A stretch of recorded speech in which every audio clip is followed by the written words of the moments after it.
بسم اللہ الرحمن الرحیم۔ ناظرین، ان کیمرہ سیشن میں خوش آمدید۔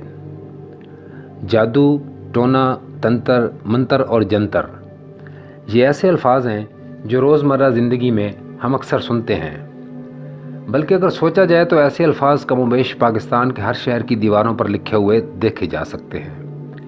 کالا جادو، بنگالی جادو جو اکثر بنگالی بابا کے پاس ہونے کی نوید سنائی جاتی ہے، اس سمیت مصری جادو جو آپ کی تمام نیک خواہشات کو پایہ تکمیل تک پہنچاتا ہے، دیواروں کے ذریعے سادہ لوگوں کو اپنی جانب متوجہ کرنے کو کافی ہیں۔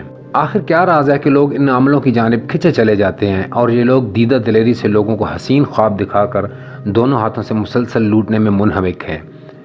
اس میں کس قدر سچائی ہے اور کتنا جھوٹ ہے؟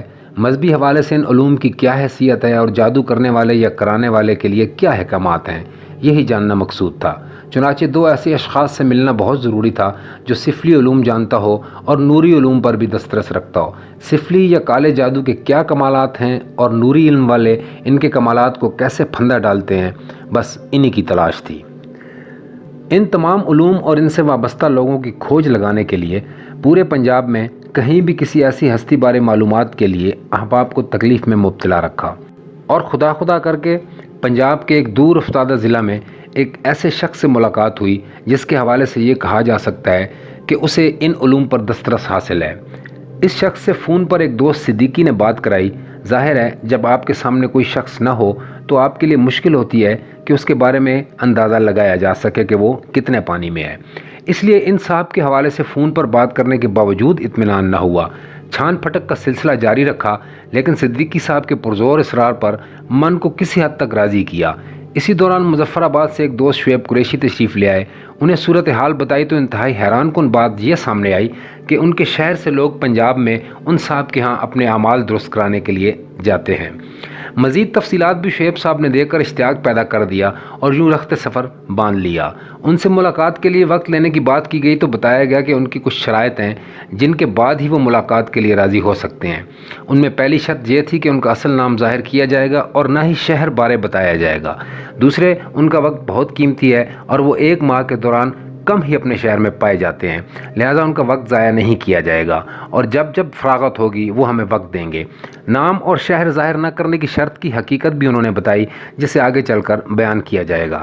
شرائط قبول کی اور منزل کی جانب روانہ ہوئے۔ چنانچہ فرضی نام اور فرضی شہر کے ساتھ جو گفتگو ان کے ساتھ کی گئی وہ منوان پیش کی جا رہی ہے۔ کریم آباد پنجاب کے ایک معروف ضلع کا بہت بڑا محلہ ہے۔ یہاں جن صاحب سے ہماری ملاقات ہوئی وہ عیسائی مذہب سے تعلق رکھتے ہیں۔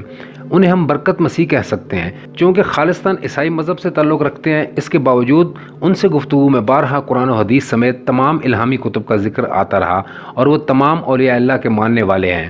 تقریباً 8 گھنٹے سفر کر کے پہلے پنجاب کے اس شہر میں پہنچے اور پھر وہاں سے کریم آباد کی جانب چلے۔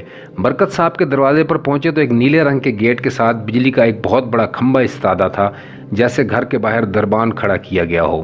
برکت صاحب ہمارے انتظار میں تھے، لیکن اس وقت ان کے پاس ایک انتہائی خوش لباس اور معزز نوجوان بیٹھا ہوا تھا جس کی چمکتی دمکتی گاڑی ہم گیٹ کے باہر دیکھ چکے تھے۔ مضبوط جسم کے مالک برکت مسیح کے چہرے پر خشخشی داڑھی تھی اور سر کے لمبے بالوں کو عورتوں کی طرح آپس میں گوندھ رکھا تھا، جو کمر تک ایک سیاہ و سفید دھبوں والے سانپ کی طرح لہرا رہے تھے۔ بس صرف ان میں رنگین پراندہ نہیں ڈالا گیا تھا، سر کے بال خوب گھنے تھے جو آدھے ماتھے تک پھیلے ہوئے تھے، رنگ گندمی مائل جو بعض اوقات سیاہ بھی معلوم ہوتا تھا، آنکھیں چھوٹی لیکن خوب چمکدار، قد 6 فٹ سے نکلتا ہوا اور جسم گھٹا ہوا صحت مند۔ سامنے میز اور اس کے پیچھے ایک گھومنے والی کرسی رکھی ہوئی تھی۔ کمرہ اتنا بڑا نہیں تھا، معلوم ہوتا تھا جس صوفے پر ہم بیٹھے تھے اس کے پیچھے ایک بڑی چادر اس طرح باندھی ہوئی تھی کہ پہلی نظر میں معلوم ہی نہیں ہوتا تھا کہ یہ چادر ہے یا دیوار۔